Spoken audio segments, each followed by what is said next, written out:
Almost everyone faces a bully during childhood, but simple teasing in schoolyard fights can lead to deadly violence and severe psychological damage. Recent headlines of a student taking her own life and other incidents have parents and school officials looking a little harder for signs of danger.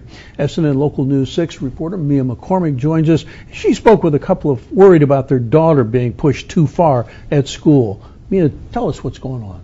Well, it's a tough situation for parents, that's for sure. They find out their child is being bullied, but the student begs them to stay out of it. The frustration can be consuming. Her grades fell off a cliff. Tim Brady noticed a change in his 7th grade daughter when she started school this year. Suspecting a bully, he talked to her friends and had a conference with her teachers, but came up empty-handed.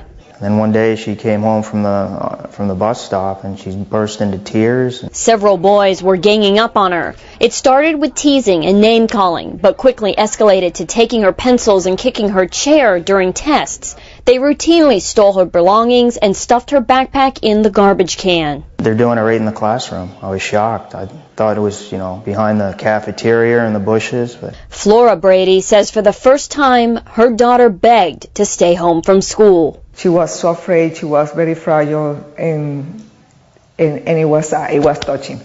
The school district's lead resource officer says they have zero tolerance when it comes to bullying. Every teacher and administrator knows that incidents must be reported. The district has a policy that they implemented last year through the school board where basically all bullying reports have to be investigated. But law enforcement only pursues an investigation if violence or threats of violence occur.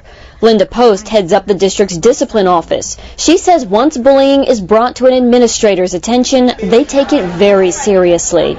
Students have been expelled from school for that. They also could be placed in an alternative school. Brady says his daughter begged him to stay out of it and eventually found a teacher that would listen.